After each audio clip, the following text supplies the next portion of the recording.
Bismillahirrahmanirrahim. Assalamualaikum warahmatullahi wabarakatuh. Selamat pagi Bapak Komari dan teman-teman semuanya. Kami dari kelompok 5 akan mempresentasikan hasil tugas kami untuk mata kuliah sejarah aliran psikologi yang berjudul Perkembangan Awal Psikologi Modern. Sebelumnya izinkan saya memperkenalkan anggota kelompok 5 dimulai dari saya, Naura Safina Tunaja, kemudian Arina Husnal Khotimah, kemudian ada Amalia Mulyani dan Rizky Asyauki. Nah, sebelum masuk ke pembahasan, kita bahas peta konsep dulu ya, supaya di awal tuh kita bisa tahu nih apa aja yang sebenarnya kita mau bahas. Nah, di sini kita bakal bahas gimana sih sejarah perkembangan psikologi modern itu sendiri. Kemudian kita bakal bahas tokoh-tokoh psikologi modern, terus ada aliran-aliran psikologi modern, terus yang terakhir ada tokoh-tokoh pasca psikologi modern. Nah, tapi sebelum itu kita boleh kali ya review dikit tentang psikologi itu apa sih sebenarnya dan gimana sejarah terbentuknya ilmu psikologi itu sendiri. Nah, kita play videonya ya, Mbak Amul.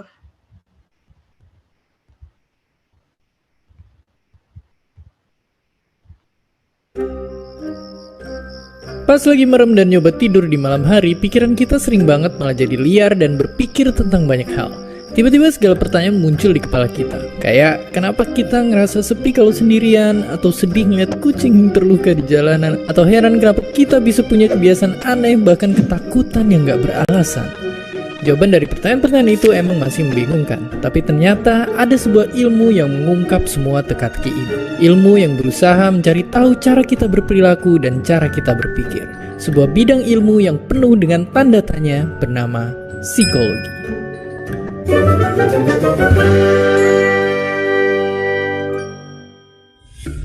Simpelnya banget, psikologi itu dunia yang mempelajari pikiran dan perilaku manusia. Kalau dibayangin, psikologi itu kayak detektif yang nyari harta karun rahasia tentang segala jawaban perilaku manusia. Harta itu tersimpan di dalam berkotak-kotak peti berisi jawaban tentang apa itu kesadaran, mimpi, perilaku sosial, hingga penyebab gangguan mental. Tapi nggak kayak harta karun biasanya, harta karun ini tersembunyi lokasinya. Dia ada di dalam diri kita, tepatnya di otak manusia. Jadi ilmuwan butuh cara khusus untuk bisa masuk ke dalam sana. Cara-cara yang dipakai ilmuwan itu bisa dari ngamatin perilaku dari subjek yang mau diteliti, atau dengan ngelakuin eksperimen di dalam laboratorium. Itu semua demi mencari jawaban yang paling mendekati harta karun kita tadi. Sayangnya dari beragam cara itu belum ada yang bisa ngebuka jelas isi peti-peti itu. Karena otak manusia yang benar-benar rumit dan super bikin pusing, bahkan banyak ilmuwan yang udah sepakat kalau otak manusia adalah objek yang paling misterius di alam semesta ini. Ya, ngalahin black hole dan galaksi berukuran raksasa. Tapi tentu semakin misterius dunia ini, semakin membuat kita dan para ilmuwan di luar sana tertantang untuk menjelajah otak kita yang misterius itu. Dan dari menemukan harta karun ini, kita bisa mengetahui banyak hal yang ngebantu kita untuk lebih kenal dengan diri sendiri, ngebantu ngenalin apa yang kita rasakan. Kalau udah gitu, kita bisa paham apa kelebihan dan kekurangan diri, serta tahu kapan pikiran kita lagi nggak sehat dan butuh diobati. Dengan psikologi, kita juga bisa tahu gimana cara masyarakat bekerja dan akhirnya bisa nempatin diri kita di antara mereka. Dari cerita singkat itu, kita jadi tahu kalau psikologi sangat menantang untuk kita jelajahi. Sekarang, ayo mulai ngegali lebih jauh ke tempat harta karun rahasia yang berada di dalam kepala kita. Untuk menemukannya, kita perlu peta menuju ke sana. Dan inilah kisahnya. Ketertarikan tentang pikiran dan perilaku manusia sebenarnya udah datang dari zaman Yunani kuno. Zamannya Plato dan Aristoteles. Mereka mikirin pertanyaan-pertanyaan awal psikologi sebagai bagian dari filsafat. Tapi dulu itu mereka masih belum bisa ngerti tentang pikiran dan kesadaran. Bahkan dulu mereka ngira kalau kesadaran itu datangnya dari hati. Ribuan tahun tanpa pengamatan yang lebih dalam, petualangan mencari harta karun ilmu psikologi baru benar-benar dimulai pada abad 19. Psikologi dipisahkan dari filsafat dan punya metode ilmiah sendiri. Ilmuwan bernama Wilhelm Wundt nanyain orang satu persatu untuk nyari tahu apakah sebenarnya kesadaran manusia ada polanya. Namun cara ini kurang tepat karena setiap orang punya respon yang berbeda. Itulah kenapa kemudian banyak ilmuwan psikologi nyoba cara-cara lain yang bisa lebih saintifik. Dari Eropa sampai Amerika, berbagai pendekatan psikologi berkembang sampai sangat terkenal. Zaman sekarang ilmuwan semakin penasaran untuk nyari tahu jawaban dari peristiwa psikologi dari beragam sisi, biar benar-benar tahu jawaban yang pasti. Dan mereka udah nemuin 3 tingkatan penjelasan yang bisa bantu kita paham. Di level pertama, level paling rendah, psikologi nyoba jelasin suatu perilaku dengan ngeliat pengaruh hormon-hormon dan sel-sel yang ada di otak kita. Nah, bidang inilah yang ditelusuri lebih lanjut sama biopsikologi dan neuroscience buat ngehasilin obat yang bisa bantuin mereka yang punya gangguan mental. Naik level menengah, psikologi nyoba ngamatin suatu perilaku dari jarak yang lebih jauh. Bukan lagi di dalam tubuh kita, tapi ngeliat diri kita sendiri. Gimana karakter dan perilaku kita sehari-hari ngebentuk sifat kita dalam yang namanya psikologi kepribadian. Dan begitu hidup kita berjalan dan makin tambah tua, kita udah ngerasain asam garam kehidupan, tentu sifat kita juga ada yang berubah. Itulah kenapa psikologi perkembangan ada buat ngejelasin perubahan sifat seiring waktu. Kalau di jalan hidup kita pernah ada suatu kejadian yang bikin kita punya gangguan mental, kemampuan pikiran kita bisa dipelajari lewat psikologi kognitif dan coba diobatin lewat psikologi klinis dan konseling. Begitu kita masuk di level paling atas, psikologi akan memandang kita dari cakupan yang lebih luas lagi. Kita bakalan bisa ngeliat apakah kondisi psikologi seseorang sebenarnya dipengaruhi juga sama masyarakat di sekitarnya. Benarkah depresi paling rentan muncul di kalangan anak muda masa kini? Atau apa benar penduduk Indonesia lebih bahagia daripada negara lain? Semua pertanyaan ini ditelusuri lewat psikologi sosiokultural. Dan seperti itulah gambaran singkat peta besar ilmu psikologi. Memang masih ada bidang-bidang psikologi yang menelusuri fokus lain, tapi dari gambaran tadi kita jadi sedikit dimudahin buat ngeliat psikologi secara keseluruhan. Nah, oke. Jadi kita tahu deh kalau ternyata psikologi itu dulunya tuh bagian dari ilmu filsafat, terus baru deh disahkan jadi ilmu psikologi yang berdiri sendiri itu pada tahun 1879 karena salah satu tokoh psikologi yaitu Wilhelm Wundt itu tuh membangun laboratorium psikologi di Leipzig. Nah, semenjak itu udah mulai banyak nih tokoh psikologi yang muncul dan akhirnya lahirlah aliran-aliran psikologi yang banyak begitu. Oke, boleh lanjut. Untuk pembahasan pertama yaitu tentang tokoh psikologi modern akan disampaikan oleh rekan kami Amul. Kepada Amul dipersilahkan. Sebelumnya, perkenalkan, nama saya Amalia Mulyani. Saya akan menyampaikan materi mengenai tokoh psikologi modern. Yang pertama ada Hermann von Helmholtz. Helmholtz lahir pada tanggal 31 Agustus 1821 di Potsdam, Jerman, dan meninggal pada tanggal 8 September 1894. Helmholtz adalah ahli dalam bidang fisika, fisiologi, dan psikologi. Dalam bidang psikologi, Helmholtz dikenal karena kontribusinya pada munculnya ilmu psikologi sebagai ilmu yang mandiri, baik secara langsung maupun tidak langsung.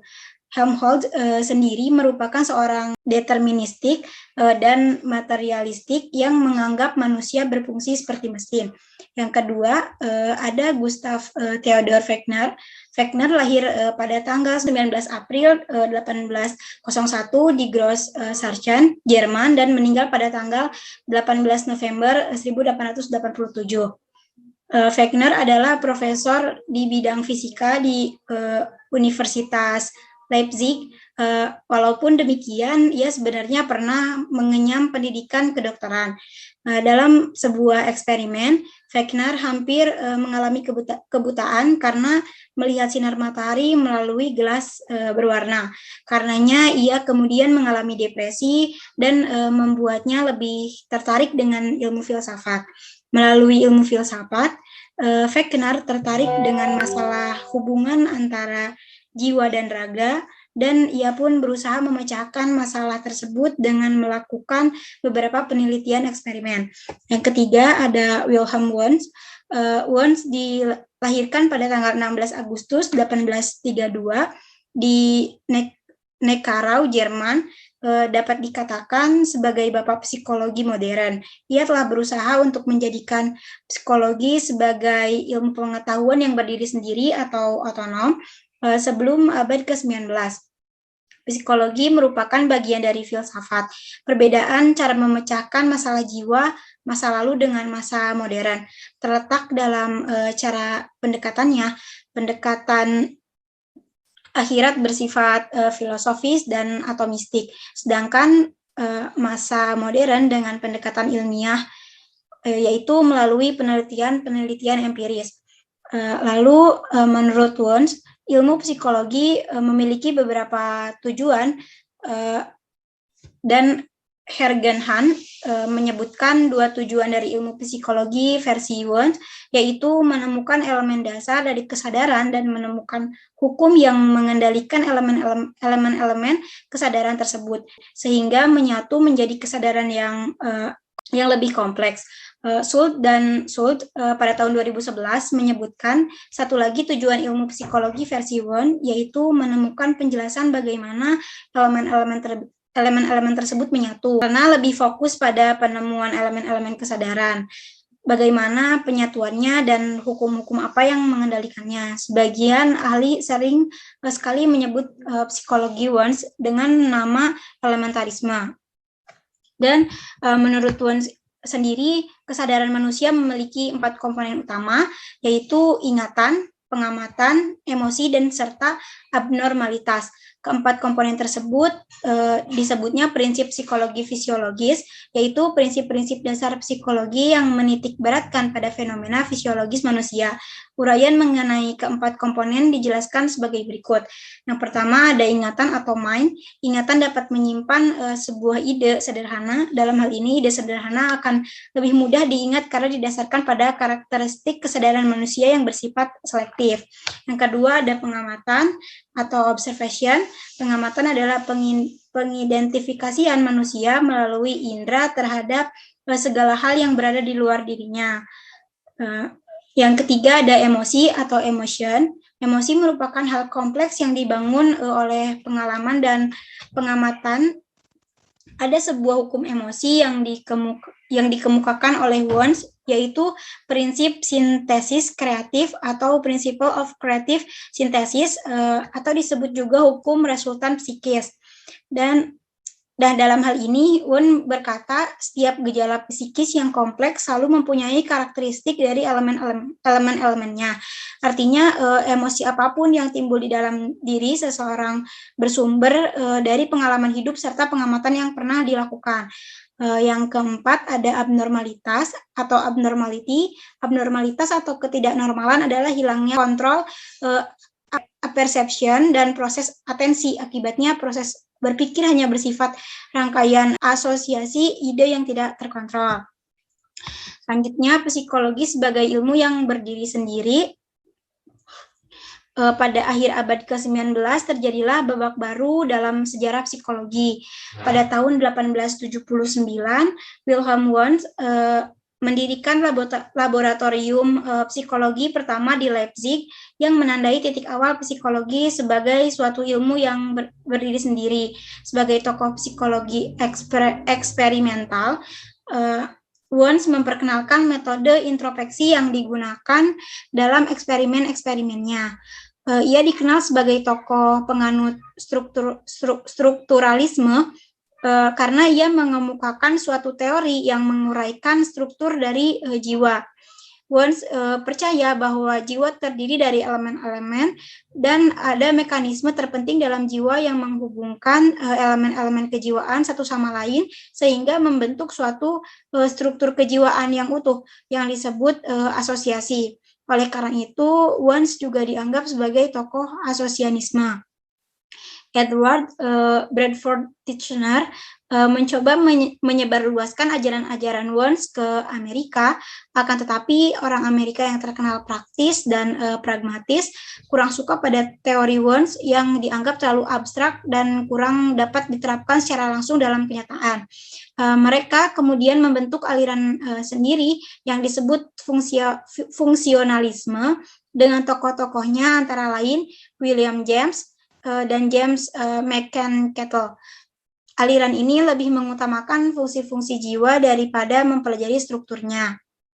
Ditemukannya teknik evaluasi psikologi atau mungkin sekarang disebutnya psikotes oleh Kettle merupakan bukti betapa pragmatisnya orang-orang Amerika. Meskipun sudah menekankan pragmatisme, namun aliran fungsionalisme masih dianggap terlalu abstrak bagi segolongan sarjana Amerika. Mereka menghendaki agar psikologi hanya mempelajari hal-hal yang benar-benar objektif saja. Mereka hanya mau mengakui tingkah laku yang nyata atau dapat dilihat dan diukur sebagai objek psikologi. Pelopornya adalah John Brothers Watson yang kemudian dikembangkan oleh Edward C. Stallman dan B.F. Skinner. Selain di Amerika, di Jerman sendiri ajaran Wundt mulai mendapat kritik dan koreksi-koreksi. Salah satunya dari Oswald Kolb, salah seorang muridnya yang kurang puas dengan ajaran Wundt dan kemudian mendirikan aliran sendiri di Würzburg. Nah, di Eropa muncul juga reaksi terhadap Wundt dari aliran Gestalt. Aliran Gestalt menolak ajaran elementisme Wundt yang berpendapat bahwa gejala kejiwaan, khususnya persepsi yang banyak diteliti aliran ini, haruslah dilihat sebagai suatu keseluruhan yang utuh, yang tidak terpecah dalam bagian-bagian. Akhirnya, lahirnya aliran psikoanalisa yang besar pengaruhnya dalam perkembangan psikologi hingga sekarang perlu mendapat perhatian khusus, meskipun pernah beberapa dokter ahli jiwa atau psikiater seperti Jean-Martin Charcot dan Pierre Janet tidak kurang pentingnya dalam menumbuhkan aliran ini. Namun, Sigmund Freud yang dianggap sebagai tokoh utama yang melahirkan psikoanalisa, karena psikoanalisa tidak hanya berusaha menjelaskan segala sesuatu yang tampak dari luar saja, tetapi secara khusus berusaha menerangkan apa yang terjadi di dalam atau di bawah kesadaran manusia.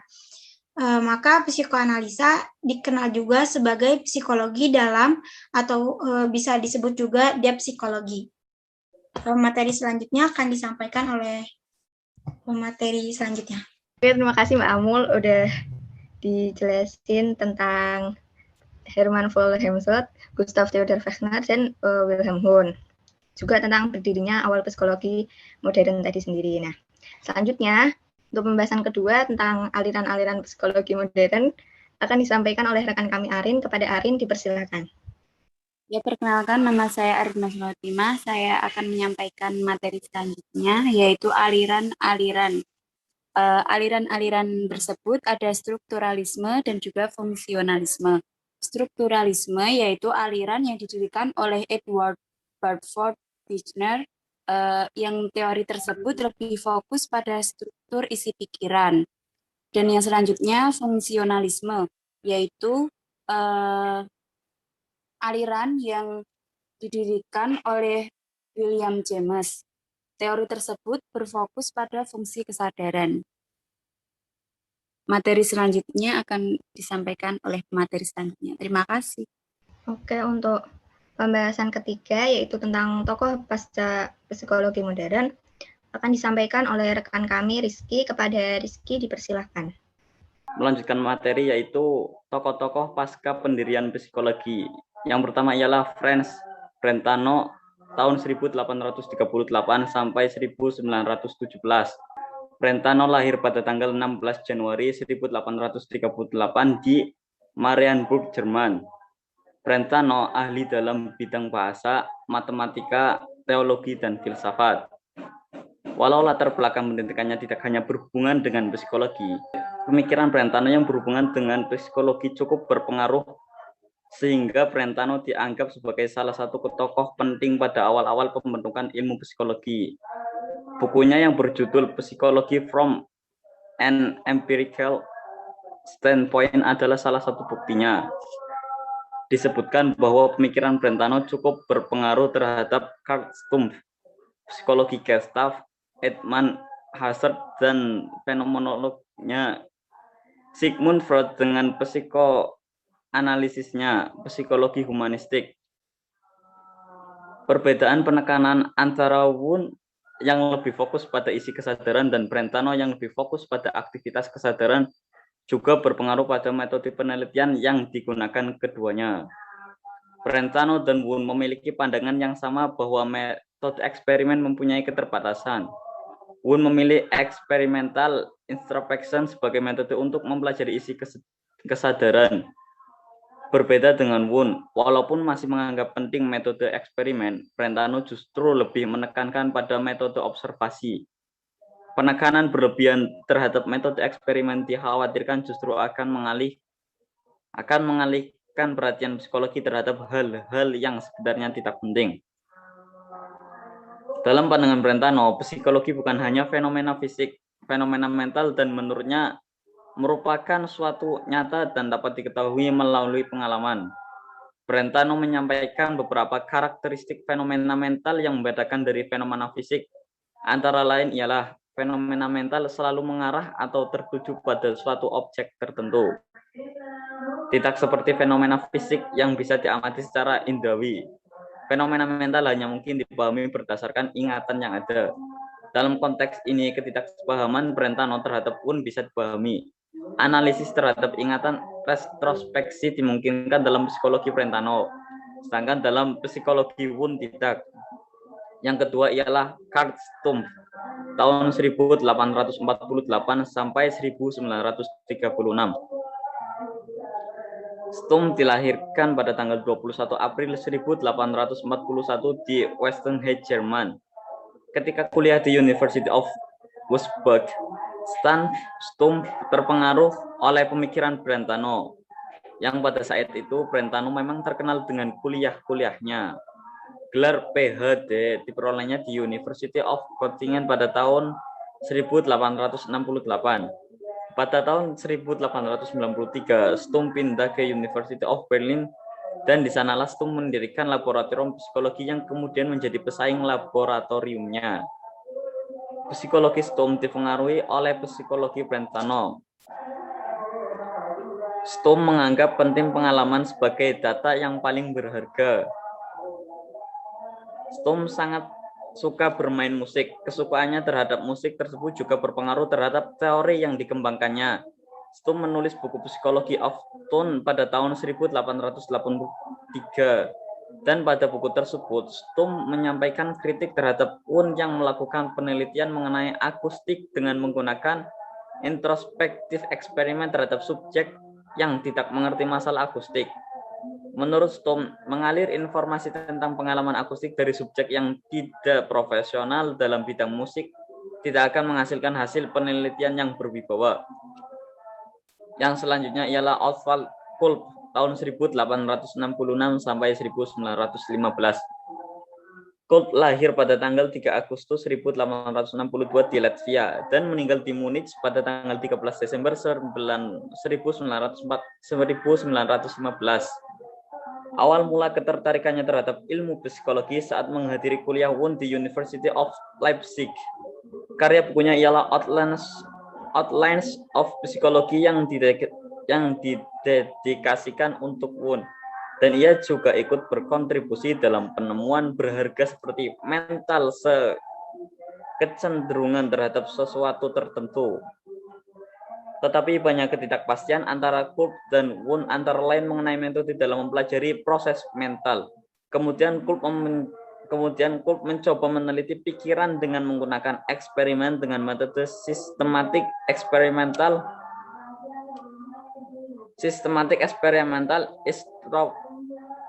introspection, dengan subjek diminta untuk mengerjakan suatu tugas yang kompleks dan melaporkan proses kognitifnya selama menjalankan tugas tersebut. Untuk selanjutnya ialah Hermann Ebbinghaus, tahun 1850 sampai 1990. Dalam psikologi, Ebbinghaus dikenal dengan pioner dalam penelitian mengenai ingatan dan aplikasi psikologi dalam pengetesan aspek psikologis dengan completion test. Menurut Postman, atau seperti dikutip Winay dan King tahun 2013, terdapat beberapa prinsip Ebbinghaus dalam ilmu psikologi ke depan. Antara lain ialah: pertama, psikologi harus mengikuti jalan ilmu alam dan menjauhkan diri dari filsafat. Kedua, ruang lingkup penelitian psikologi tidak terbatas pada proses mental yang sederhana saja, tetapi juga meliputi proses mental yang lebih tinggi. Ketiga, psikologi harus mengembangkan metode dan teori yang sifatnya umum, yang dapat menjelaskan berbagai isu. Dan terakhir, psikologi sebagai ilmu murni dan terapannya harus serasi. Ebbinghaus tidak sependapat dengan Wundt bahwa metode eksperimen hanya bisa digunakan untuk meneliti fungsi psikologis yang sifatnya sederhana seperti sensasi atau persepsi.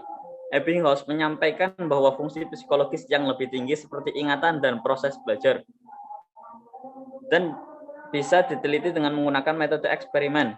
Tidak heran jika kemudian Ebbinghaus dianggap sebagai pakar psikologi pertama yang melakukan studi eksperimental terhadap fungsi-fungsi psikologis yang lebih tinggi.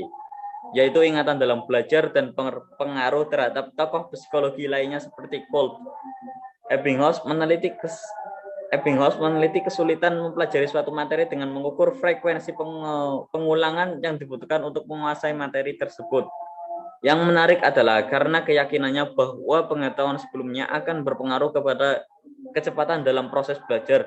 Dalam penelitiannya, Ebbinghaus membandingkan kecepatan mengangkat subjek terhadap sejumlah materi yang mempunyai makna dan nonsense syllables yang sebelumnya sudah disusun. Demikian ialah tokoh-tokoh pasca sejarah psikologi.